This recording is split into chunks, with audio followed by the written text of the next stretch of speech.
US பிரசிடென்ட்டா Donald Trump ஜனவரி 2025ல பொறுப்பெடுத்துக்கிட்டார். அவர் வந்ததிலிருந்தே நெறைய அதிரடி changes நடந்திருக்கு. அ வேர்ல்டு எக்கனாமி குளோபலாவே ஒரு பரபரப்பாவே வச்சுட்டுருக்கிறார் அப்படின்னு சொல்லலாம். ஸோ அவங்க உள்நாட்டில இல்லீகலா நுழைஞ்சவங்களுக்கான எக்ஸிட்க்கான ப்ராசஸ் எடுத்திருந்தாங்க. வெளியேற்றம் பண்றதுக்கான ஸ்டெப்பு. அதுக்கப்புறம் டாரிஃப் ஸ்டார்ட் ஆச்சு. டாரிஃப் வந்து ரெசிப்ரோக்கல் டாரிஃபா மாறுச்சு. ஆ, அதுக்கப்புறம் இஸ்ரேல், ஈரான் போருக்கான அ போர்ல வந்து அமெரிக்கா உள்ள தலையீடு பண்ணி நிறுத்துறதுக்கான ஸ்டெப் எடுத்திருந்தாங்க. இந்த மாரி நெறைய அடுத்தடுத்த பிரச்சனை, முக்கியமா அவங்க உள்நாட்ல ட்ரம்ப் எடுக்கக்கூடிய விஷயத்த தாண்டி அ குளோபல் சினாரியோல ட்ரம்ப் தொடர்ந்து இடம்பெற்றுட்டு இருக்காங்க அப்படின்னு சொல்லலாம். ஸோ இப்போ என்ன பிரச்சனை? முக்கியமா வெள்ளிக்கிழமை அமெரிக்காவோட மார்க்கெட் நியர்லி 2% இறங்கியிருக்கு. NASDAQ technology index. More than 1% Dow Jones S&P fall ஆயிருக்கு. அ ஏற்கனவே 2025க்கு அப்புறம் இந்த டாரிஃப் பிரச்சனையிலேருந்து மார்க்கெட் தொடர்ந்து ஃபால் ஆகி அதுக்கப்புறம் ரெக்கவர் ஆயிருக்கு இப்போ தான். முக்கியமா அமெரிக்காவோட மார்க்கெட் ரெக்கார்ட் ஹைக்கு நியர்ல இப்போ க்ளோஸ் ஆயிருந்தது. மேபி மறுபடியும் தொடர்ந்து இன்னும் ரெக்கார்ட் ஹைய தாண்டி போகும் அப்படின்ற ஒரு எதிர்பார்ப்பு இருந்த இந்த சிச்சுவேஷன்ல அ ரஷ்யா, அமெரிக்கா இந்த 2 கண்ட்ரீஸ்க்கான இந்த பதற்றம் ஸ்டார்ட் ஆயிருக்கு. ஸோ, அதனால மார்க்கெட் ஃப்ரைடே ஃபால் ஆயிருக்கு. வரப்போற வாரம் இந்த பிரச்சனை தொடர்ந்து அடுத்தடுத்து எப்படி நகர்றதுன்றத பொறுத்து, ஆ இந்த மார்க்கெட்ல இம்பாக்ட் இருக்குமா அப்படின்றத நம்ம வெயிட் பண்ணி பார்க்கலாம். இப்ப இந்த பிரச்சனையில என்ன நடந்திருக்கு? ஆ எக்ஸ் பிரசிடென்ட் அதாவது 2008ல இருந்து 2012 வரைக்கும் பிரசிடென்ட்டா இருந்த மித்ரி மெத்வெடெவ் அப்படின்றவர் வந்து ஒரு நியூஸ் குடுத்திருந்தார். அமெரிக்காவுக்கு எச்சரிக்கும் வகையில அப்படின்றது தான் மீடியால குடுத்திருந்தது. இது பெரிய அளவுக்கு கோபம் வந்து பார்த்தீங்கன்னா, ட்ரம்ப்க்கு ஏற்பட்டிருக்குன்னு சொல்லலாம். இதனால மட்டும் கோபம் அப்படின்றது கிடையாது. ஆனா, இதுக்கு முன்னாடியே 2 பேரும் பர்சனலா சோசியல் மீடியால ரொம்ப அட்டாக் பண்ணிக்கிட்டாங்க ஒருத்தர ஒருத்தர்.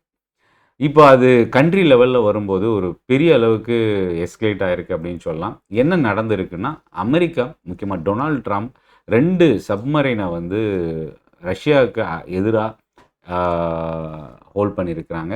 ஸோ இது தயார் நிலையில வச்சிருக்கிறாங்க அப்படின்னு சொல்லலாம். ஸோ இது வந்து பார்த்தீங்கன்னா, கொஞ்சம் பதற்றத்த அதிகமாக்கி இருக்கு அப்படின்னே சொல்லலாம். இப்போ ரஷ்யா என்ன முடிவு எடுக்க போறாங்க? இது ஏற்கனவே ஒரு 1 ஆர் 2 மந்த்ஸ்க்கு முன்னாடியே ரஷ்யாவுக்கு அமெரிக்கா வந்து அ ஆல்ரெடி வார்னிங் குடுத்திருந்தாங்க. உக்ரைன் போர முடிவுக்கு கொண்டு வரணும் அப்படின்றது. 50 டேஸ் சம்திங் அந்த டைம்ல வந்து டெட்லைன் குடுத்திருந்தாங்க. இப்ப ஆல்மோஸ்ட் வந்து பார்த்தீங்கன்னா, 10 டேஸ் வந்து அ மீடியால அ இந்த டெட்லைன் குடுத்திருக்கிறாங்க. மேபி இது வந்து பார்த்தீங்கன்னா, ஆகஸ்ட் 10, 12 இந்த ஸ்டேஜ்ல வரும் அப்படின்னு நெனைக்கிறேன்.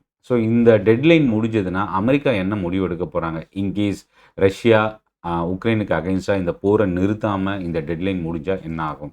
இந்த டெட்லைனுக்குள்ள இந்த போர் முடிவுக்கு வந்தா என்ன ஆகும்? இதுதான் மார்க்கெட் எதிர்பார்க்கிறது.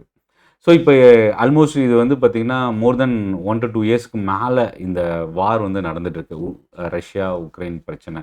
இது முடிவுக்கு வருது அப்படின்னா, கண்டிப்பா மார்க்கெட்டுக்கும் சரி, குளோபல் எக்கனாமிக்கும் இது ஒரு பாசிட்டிவான ஒரு விஷயமா பார்க்கலாம். பட் இது அகைன் எஸ்கலேஷன் இன்னும் பெருசா ஆகும் அப்படின்னா, இந்த டெட்லைனுக்குள்ள ரஷ்யா நிறுத்தத்த அனவுன்ஸ் பண்ணல அப்படின்னா, அடுத்த கட்ட பிரச்சனை ஸ்டார்ட் ஆகுறதுக்கான வாய்ப்பு இருக்கு. அமெரிக்கா அதில தலையிடுறதுக்கான வாய்ப்பு இருக்கு.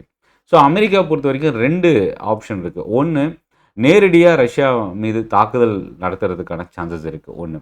2வது உக்ரைனுக்கு சப்போர்ட் பண்றது மூலியமாவும் இந்த போர அகைன் இன்னும் வீரியமாக்குறதுக்கான வாய்ப்பும் இருக்கு.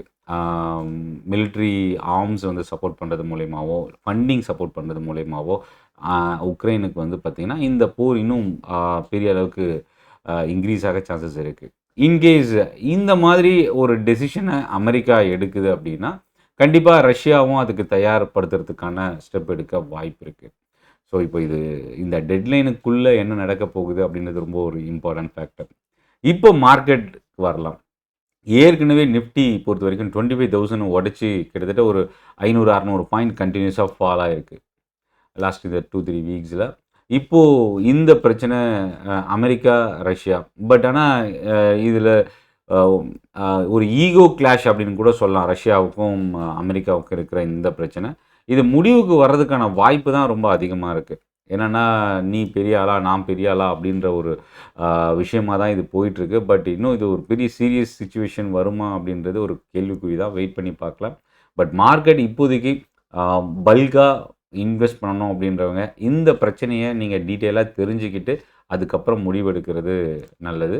ஸோ ஓவரால் மார்க்கெட் சினாரியோ இப்போ அடுத்த ஃபோக்கஸ், அதாவது அடுத்தடுத்த டேரிஃப் பிரச்சனை, ரெசிப்ரோக்கல் டேரிஃப் இதெல்லாம் தாண்டி இப்போது இஸ்ரேல் ஈரான் பிரச்சனை, அதுக்கப்புறம் இந்தியா பாகிஸ்தான் பிரச்சனை, இப்போது இந்த இடத்துக்கு வந்து நிற்குது. இது என்ன நடக்க போகுதுன்றதை வெயிட் பண்ணி பார்க்கலாம். ஸோ அது அடுத்தடுத்து வரப்போகிற நியூஸை பொறுத்து மார்க்கெட்டோட ட்ரெண்ட் வந்து அமைகிறதுக்கான வாய்ப்பு இருக்குது. இந்த செஷன் யூஸ்ஃபுல்லாக இருக்கும்னு நினைக்கிறேன். உங்களோட ஃபீட்பேக்கை கமெண்ட்டில் நீங்கள் போஸ்ட் பண்ணுங்கள். இந்த செஷன் பிடிச்சிருந்தால் லைக் பண்ணுங்கள். சென்னை ட்ரேடிங் அகாடமி சப்ஸ்கிரைப் பண்ண மறந்துடாதீங்க. நன்றி, வணக்கம்.